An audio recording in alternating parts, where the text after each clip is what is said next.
지금 르네상스에 대해서는 아마 그냥 똑같이 하기에는 좀 무리가 있을 거예요. 근데 전 세계 도시 중에서 주거 지역을 35층으로 규제한다는 아마 대도시 중에 우리밖에 없을 겁니다. 아주 이상한 규제죠. 이상한 규제죠. 그리고 이거는 굉장히 행정 편의주의적 발상이에요. 저는 국제부로 가야 된다고 봅니다. 다시 원안으로. 그 땅은 평당 10억, 20억의 부가가치를 뽑아야 될 땅인데 국가적으로 낭비를 하고 있는 거예요. 그런 짓을 하는 게 임대주택입니다. 더 많은 부가가치를 생산해서 더 많은 이익을 국민들한테 주고 그 중에 일부를 빼서 임대주택 하면 괜찮은데 거기다 임대주택을 하면은 거기 들어간 사람만 혜택을 보는 거예요. 나머지는 또 손가락 빨고 있는 거예요.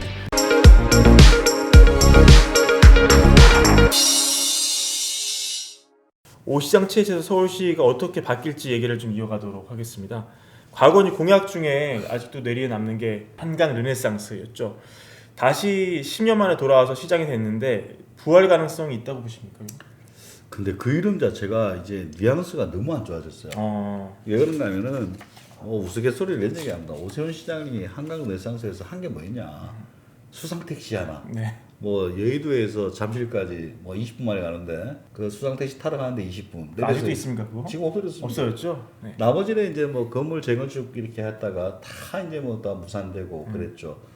그 이제 특히 압구정동 같은 경우에는 한 60층 이상의 고층 아파트로 해서 화려한 계획을 세웠다가 강북이 역풍을 맞았고 공원도 어마어마하게 좋은 거 짓겠다 했거든요. 근데 강북에 계신 분들이 도대체 이게 뭐 하는 짓이냐.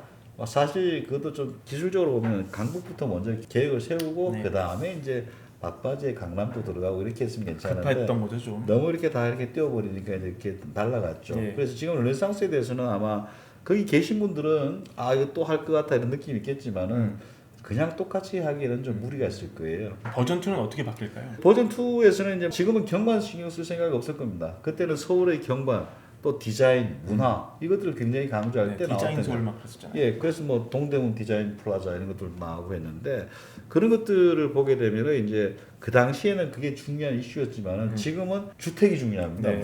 무조건 많이 지어야 된다. 그리고 또 더 중요한 건 아마 일자리가 되겠죠. 그 두 가지로 묶여있기 때문에 르네상스라는 개념으로 다시 살아나기 쉽지 않을 것이다. 그런데 이제 오세훈 시장 입장에서는 자기 뱉은 말이 있잖아요, 과거에. 그럼 이제 그게 주로 되는 게 한강변의 아파트들인데 그 아파트들은 아마 과거에 했던 계획 그대로는 아니겠지만 거의 좀 비슷한 형태로 다시 살아날 가능성이 높다. 그렇게 보여지는 거죠. 건폐율 줄이고 용적률 높이고. 사실 용적률은 고층으로. 거의 똑같이 하는데 건폐하면 5% 해가지고 많이 높이는 그런 식으로 하는 것들이죠. 네. 그 경우 이 주민들은 더 좋아할 가능성이 높죠. 지금 한강변 같은 경우에 그렇게 하면은 한강 뷰 자체가 훨씬 더 많이 들어오거든요.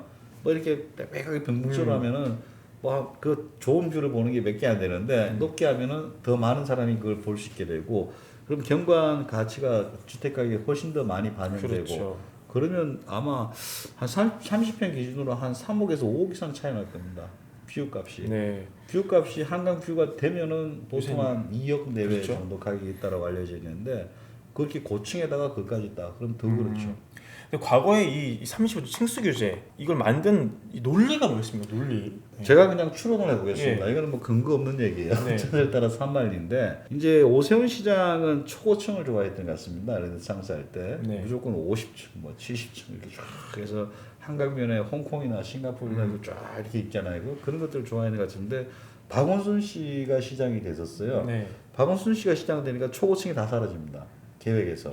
그렇죠. 아마 전임 시장을 죽이겠다. 그런 의도도 있는 것 같은데 그러니까 이제 갑자기 35층으로 깍두기처럼 자른 거예요. 그러니까요. 근데 35층이 이제 서울시에서 기본적으로 인허가 해줄 때 관행적으로 해주는 최고 층수가 35층 정도였다.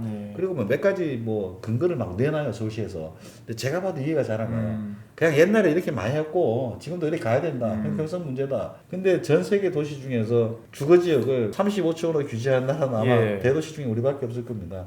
아주 이상한 규제죠. 그리고 이거는 굉장히 행정 편의주의적 발상이에요. 다양한 디자인이 발붙일 틈이 없게 하는 거죠. 그렇죠. 행정 편이라는 거는 그냥 35층 하면 편해요. 저기 45층이야. 왜 45층이지? 아주 머리가 아픕니다. 얘들 디자인을 어떻게 했고 주변 경관을 그래 얘도 70층이야. 왜 70층이지? 근거가 다 있어야 돼요. 그렇죠. 공무원 입장에서는 그렇게 하는 게 굉장히 귀찮은 거예요. 그리고 전임 시장이 했던 것들을 이제 보통 후임 시장, 특히 여당 야당 다를 경우에는 그걸 다 무시하는 게 많거든요. 그런 것들도 있고 그런 차원에서 35층이 나온 게 아니냐. 근데 그때 나왔던 논리들도 둘 다 참 옹색한 게 뭐 초고층을 좋아하는 건 탁 빌딩 이렇게 있고 그 사이가 텅텅 비어 있잖아요. 네. 그 사이로 산이 보이는 거야. 그게 좋다. 야 근데 산이 이렇게 이거보다 더 낮게 보이잖아요. 근데 35층 하면은 산 밑에는 하나도 안 보이는데 위로 쫙 보여요. 네. 그게 좋다. 우리만. 네. 근데 경관하는 사람들 얘기 들어보니까 그게 이제 선택의 문제지 결정적인 뭐 어떤 그게 없답니다. 그렇군요.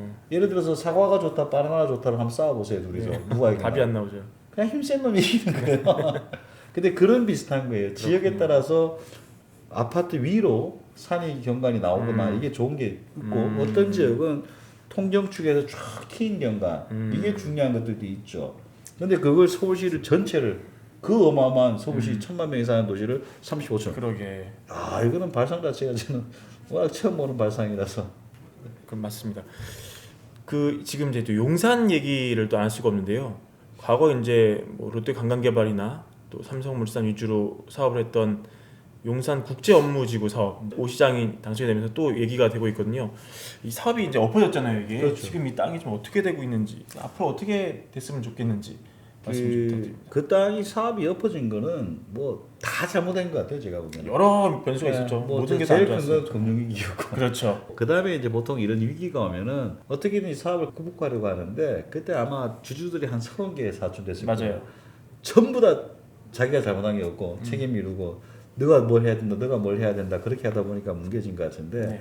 서울시도 문제가 많았어요 그때. 자기도 주주면서 뭐 갑인 것처럼 행동을 하고 코레일은 땅값만 말아도 된다 이러고 있고 여러 가지들이 다 겹쳐가지고 그런 악재가 나왔죠. 근데 이제 문제는 사업이 이제 무산되고 나서 네. 지구 단위 계획으로 하겠다라고 했었습니다. 지구 단위 계획으로 한다 하더라도 박원순 시장 때 국제업무지구로 살아 있었어요. 네. 그래서 이 큰 규모의 개발 한 20몇만 평 정도 되는데 그 큰 땅을 한 명한테 줘서 국제업무 단지를 만드는 게 아니고 강남에 테란도 만들듯이 큰 필지를 이렇게 자르고 작은 필지도 넣고 해서 필지를 팔아서 이렇게 해서 뭐 새로운 업무단지를 만들겠다가 구상이었습니다. 예.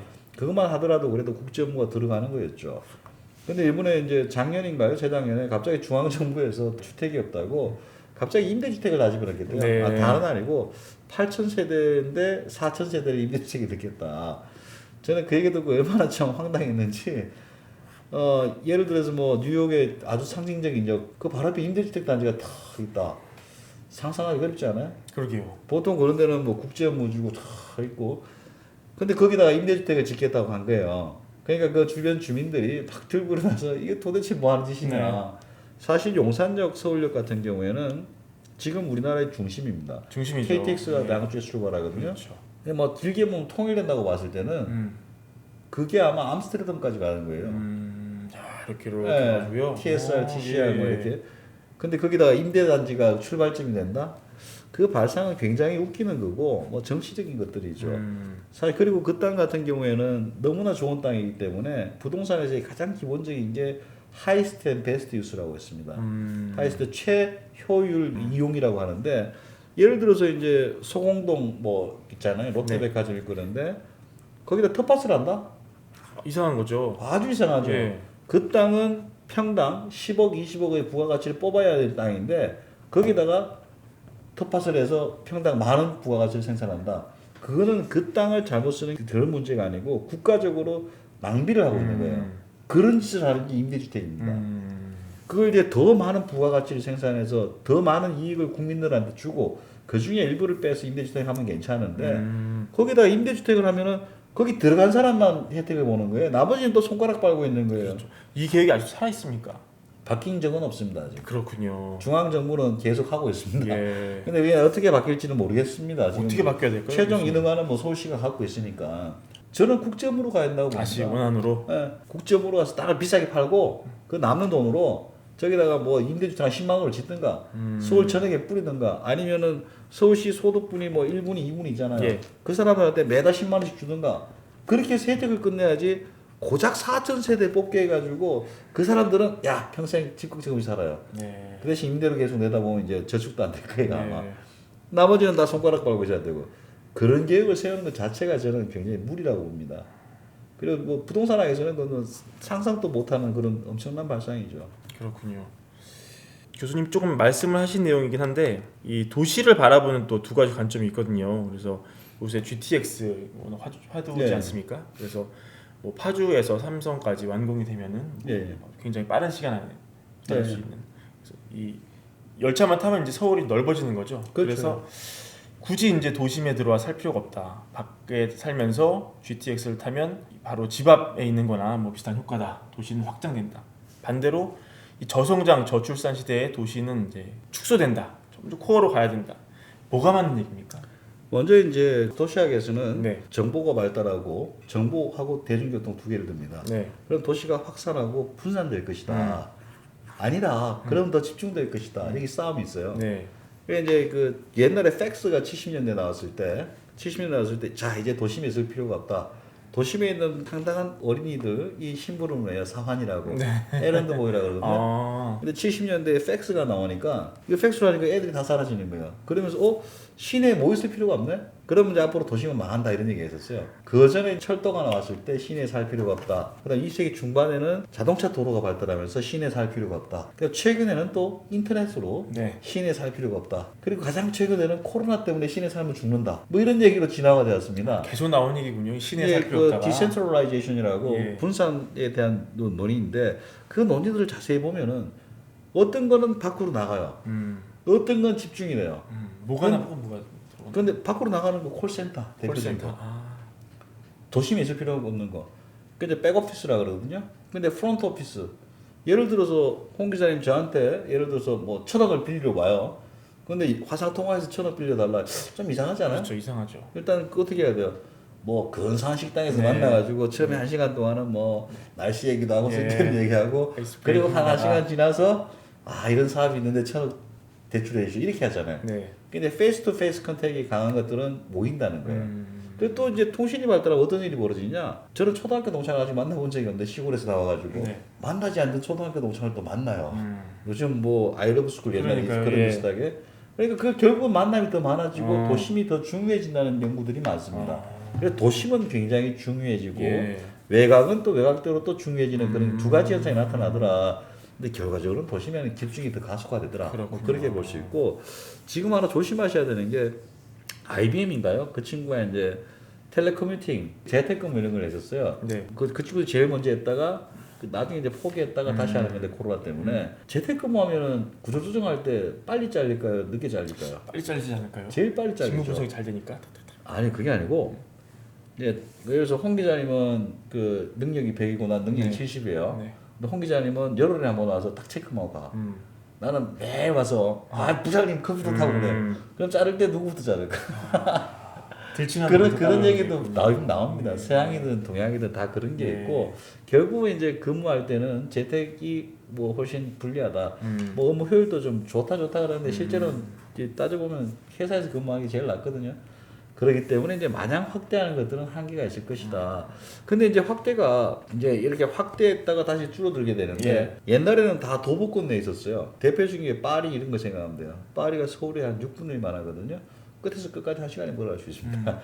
근데 이제 파리가 이제 서울처럼 커지고 서울처럼 커졌다가 이제 분당 일산까지 가고 네. 그러면 오산까지도 가죠. 맞아요. 이렇게 갔다가 이제 다시 쪼그라드는 현상이 나타납니다. 그걸 도심회귀 현상이라는데 이렇게 갈 때는 그럼 어디까지 갈 거냐?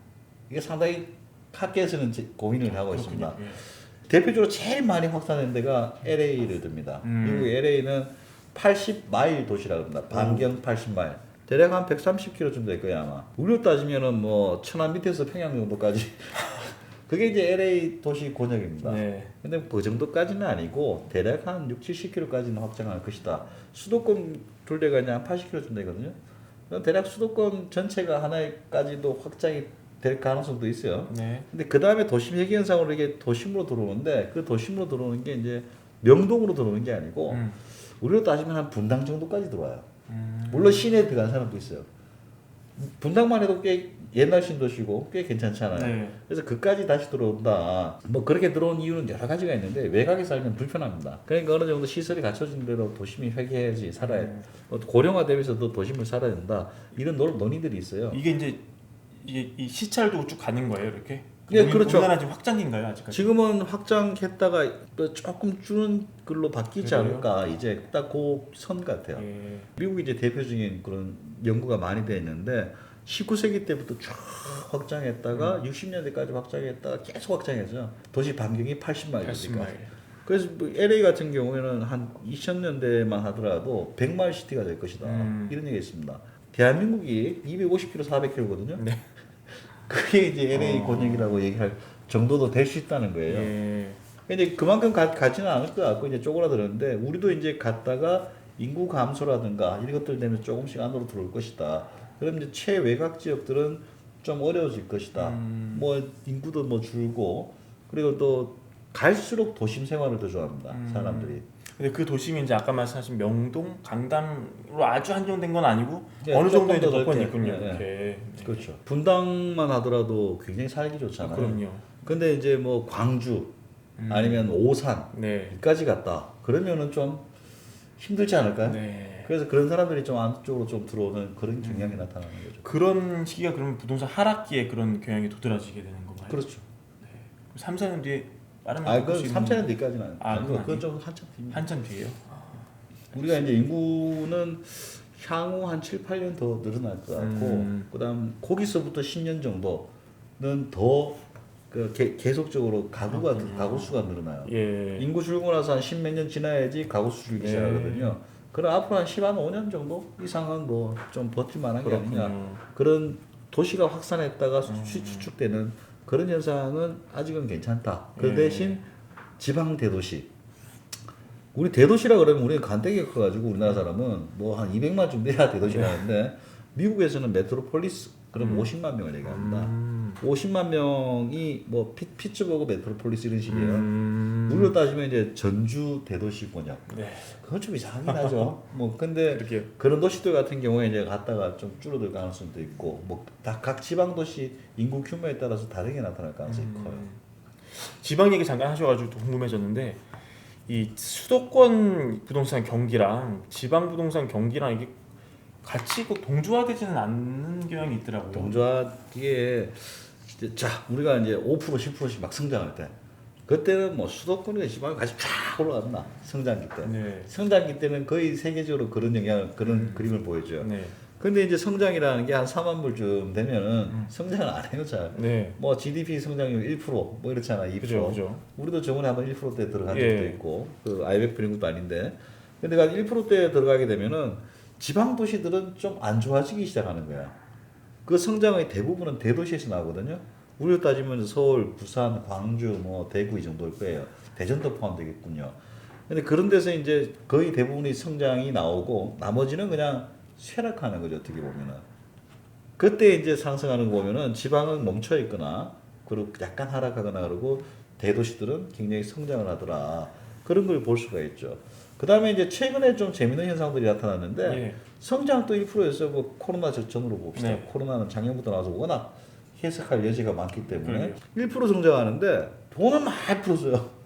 최근 한 그렇죠. 10몇 년 동안 네. 전 세계적으로 돈을 많이 풀면은 지방도 잘 되고 서울도 잘 돼야 될 것 같잖아요. 근데 주로 서울만 잘 됩니다. 그건 전 세계적인 현상이에요. 그런데 왜 그러냐? 돈을 풀어가지고 잘 되길 바라는데 어디가 잘 될 것 같아요? 시골 마을이 잘 될 것 같아요? 서울이 잘 될 것 같아요? 서울이 잘 돼요. 그렇죠. 똘똘한 한 채죠. 그것도. 예. 그럼 똘똘한 채도 그 풀린 돈이 가는 거예요. 그러니까 경제는 뭐 1% 성장이라는 건 인플레 감안하면 성장 안 한 거잖아요. 어떻게 보면은. 그렇죠. 근데 그럼에도 불구하고 돈을 풀어가지고 그 푼 돈이 대도시로 더 가고 그러면은 이제 지방은 더 안 좋아지고 그런 현상이 또 나타나는 거죠. 국가 경제 성장의 유행에 따라서 그리고 또 하나는 이제 대도시와 지방의 경제 상황, 고용 상황 여기에 따라서 이제 궤를 달리하는 거죠.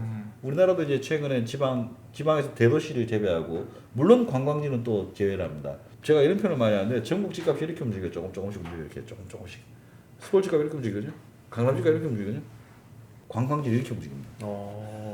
거의 그래서 진폭이 더 크네요. 그 설명한 내용 중에 하나 이런 게 있어요. 그홍 기자님께서 사업을 하다가 예. 돈을 벌었어요. 네. 한 100억 벌었어요. 예.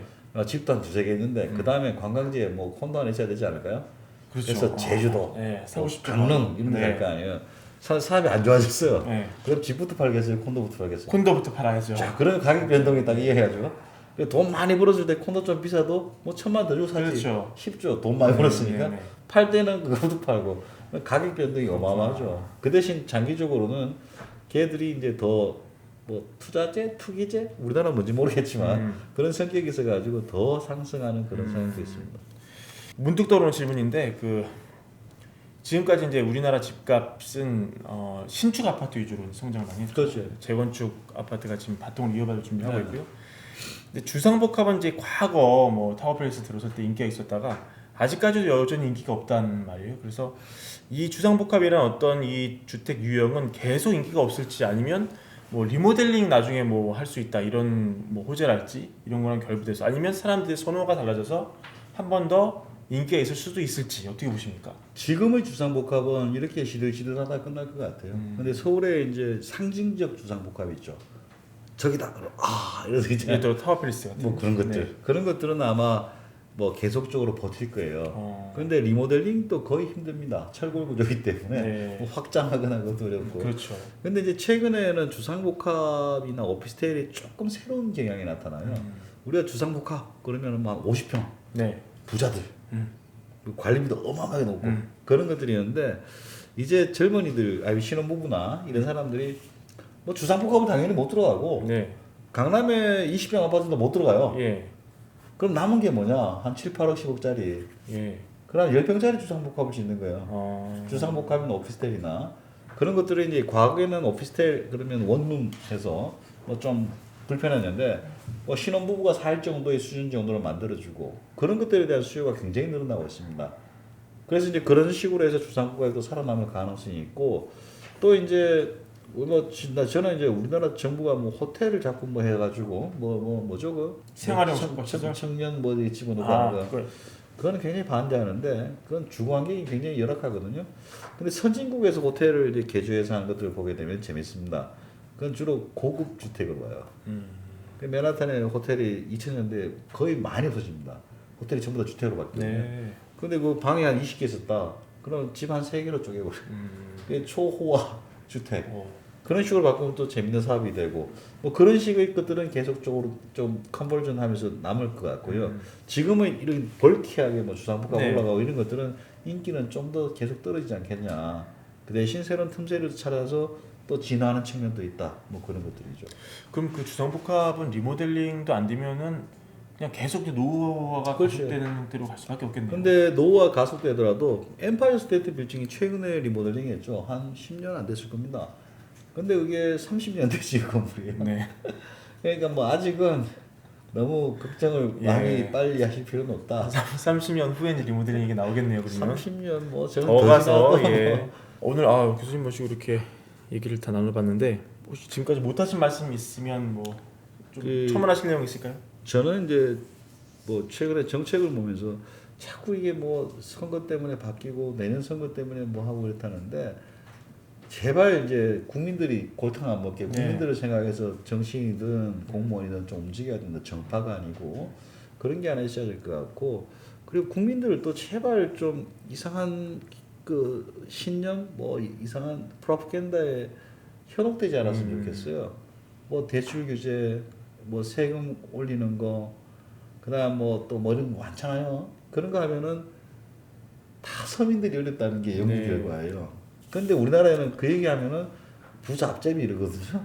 근데 결국은 자기 목을 재는 건데 그게 몇 년 지나서 부메랑으로 돌아오는 건데 지금 당장 부자 괴롭히면 좋다 해가지고 고소해야 하고 제발 이제 국민들도 그렇고 정치인도 그렇고 진짜 국민들 당신들 미래에 어떻게 살 건지를 한번 고민해 보면은 전혀 다르다. 지금 경제 어렵으면 주택 문제에 접근하시 지금 경제를 보면 이렇게 할 수 있습니다. 지금의 대통령이나 여당은 자 앞으로 경제 성장률 5%로는 법을 만듭시다. 그런 법 만들면 되는 거 아니에요? 지금 주택에 대해서는 그런 짓을 하고 있습니다. 입법 막는주의죠. 예, 그런 짓을 하고 있어요. 주택에 대해서는. 임대료 안 오는 법 만들면 돼요. 그래서 잡힌다. 그런 생각을 또 국민이 믿고 지지를 한다. 이거는 있을 수 없는 일인데 우리나라는 다 통용이 되고 있거든요. 그래서 저는 지금 뭐 독일 뭐 임대료 규제했다고 하는데 위헌 판결 나고 그렇죠. 베를린에서. 뭐 그런 것들도 안 알려주고 우리한테 너무 이상한 것만 국민들이 알고 있어가지고 제발 건전한 지식이 전파되고 건전한 판단할 수 있는 능력이 돼야 되고 정치인들은 자꾸 그걸 악용해서 포퓰리즘적으로 쓰지 말고 그런 것들이 제일 당부드리고 싶습니다. 네, 시청자 여러분 오늘 이렇게 심 교수님 모시고 얘기 나눠봤습니다. 굉장히 유용한 얘기가 많았던 시간이었는데요. 보시고 많은 지식도 쌓으시고 또 투자에도 많은 참고를 하셨으면 좋겠습니다. 저희는 나중에 또 좋은 콘텐츠로 또 교수님 모시고 또 더 좋은 콘텐츠 만들어 보도록 하겠습니다. 시청자 여러분 감사합니다. 주택 마련 주식 대박 매불이 하나면 오케이입니다. 매불이 구독 누르시면 부자 됩니다. 좋아요 누르시면 더 부자 됩니다.